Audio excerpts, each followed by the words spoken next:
Kumusta po kayo lahat mga kabahay? As we end the year, we are so grateful sa mga housing projects na nasold natin this year. And as a token of appreciation mga kabahay, we are listing down top 5 of the sulit buy townhouses here in Bulacan this 2023. Alright, bago tayo magsimula mga kabahay, disclaimer lamang po. Alright, so we're going to start with top 5 down to top 1, which is the winner. So by the way mga kabahay, we have the 3 main criterias. One is the location, garnering at 40%. And we also have the value for money, garnering at 30%. And lastly, the house specification at 30% with a total of 100%. Alright, so coming in at number 5 is Greenway Place, Santa Maria, Bulacan. Alright mga kabahay, so Greenway Place got 40%, the highest doon sa location, and they also got 15% sa value for money and 20% sa house specification. So alam naman natin ang Santa Maria mga kabahay ang pinakamalapit na po na bayan dito papunta sa Metro Manila. Kaya naman in terms of the location, very strategic ito pong Greenway Place sa Santa Maria. In terms of the value for money, medyo may kamahalan na po yung mga housing projects dito. Even the typical inner unit, so magre-range na po ng 1.5 to 1.6 ang isang typical inner unit. Yan, so relatively mas higher na po siya kumpara sa ibang mga housing projects ni Epicoms dito sa Bulacan. Yan, so 20% for the house specifications. So 20% po ang nakuha ng Greenway Place dahil bare type po yung turnover. Isang typical inner unit dito po sa Greenway Place. Alright, so pasok sa number 4, they tied up with 4th spot ang Villa Marcela sa San Rafael and Blue Tree Residences dito po sa San Ildefonso, Bulacan.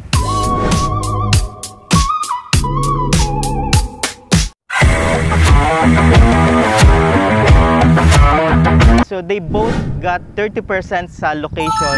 They also got 30%, the highest, doon sa value for money and 20% sa house specification. Alright, in terms of the location sa Villa Marcela, napaka-strategic din po ng kanyang location dahil one bus ride lamang po from and to Metro Manila, and then maglalakad na lang po kayo papasok doon sa subdivision. And same goes sa Blue Tree Residences dahil along Doña Remedios Trinidad Highway lamang po itong subdivision natin dito. Kaya naman one bus ride lamang po literal from Metro Manila. And in terms of the value for money, yes, ang Villa Marcela po mga kabahay ay meron na pong mga pre-selling, ongoing construction at mga fully constructed. Meron na pong mga nakatira dyan sa subdivision. So basically, existing and established na po yung community dyan.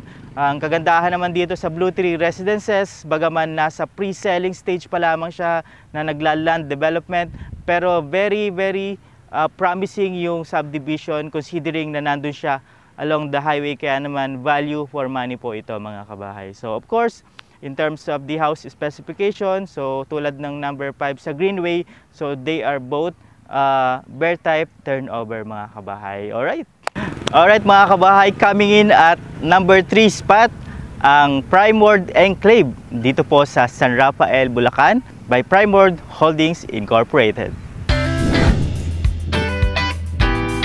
Alright, ang Eliana Townhouse po dito sa Primeword Enclave got 30% sa location, 30% sa value for money, and 30% dito po sa house specification. So, strategic din po in terms of the mobility and transportation dahil very accessible po itong Primeword Enclave palabas at papasok sa Metro Manila mga kabahay. So, in terms of the value for money, sobrang sulit ito considering na precast po yung construction methodology na ginawa dito. Kaya naman sobrang sulit buy yung pagbili po ninyo dito mga kabahay.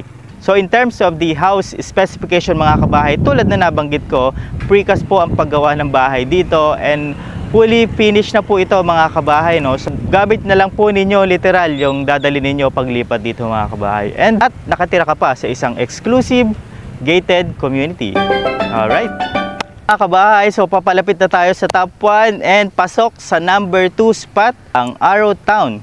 Dito po sa San Ildefonso by Apex Homes, mga kabahay.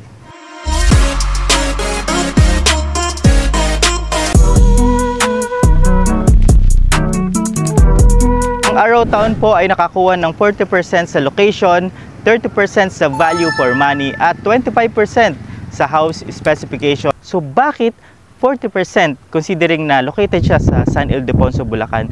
Well, para sa kaalaman ninyo mga kabahay, ang Arrow Town ay socialized townhouse. Yan, ito ay ginawa para sa mga minimum wage earners nating mga kababayan.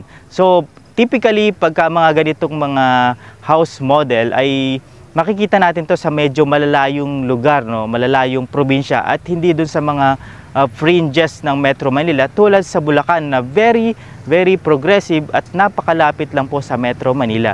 Kaya naman in terms of the location, value for money talaga siya mga kabahay, considering doon sa kanyang price point. And speaking of the price point, value for money siya dahil nagre-range lamang po ng around 700 to 800,000 po ang isang typical inner unit dito na townhouses. So in terms of the house specification, 25% siya even though naka-bare type turnover siya. But then again, ito po ay located sa Bulacan mga kabahay. Kaya naman location wise, value for money at house specification, pasok tayo dyan sa Arrow Town.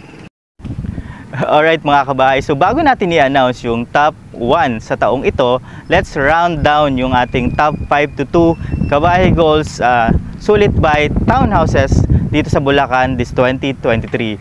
Alright, so coming in at top 5, we have the Greenway Place, Santa Maria, Bulacan by Apex Homes.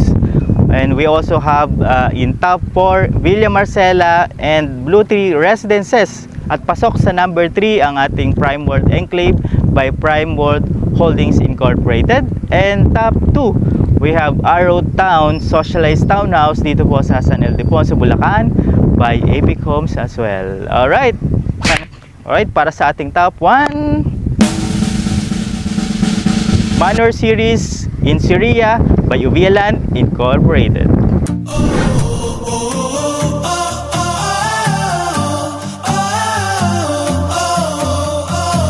Alright, so they got 40% sa location, 30% sa value for money, and 30% sa house specification with a total of 100%.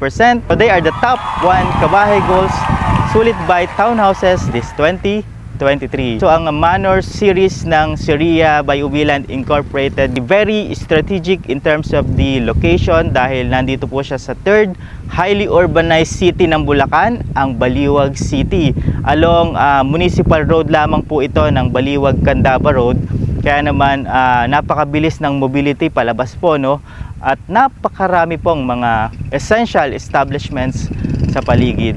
Yan, in terms of the value for money, precast po ang construction methodology nito at hindi lang yan mga kabahay, they have the fast turnover of up to 3 to 6 months. Siyempre kaya-kaya nilang gawin yung bahay in just 45 days. Makita nyo yun, napakabilis mga kabahay.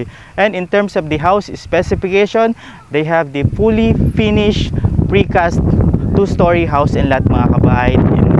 And it comes with 3 bedrooms, 2 toilet and bath, 1 service area, and they also have 1 provision for carport. Sulit na sulit mga kabahay.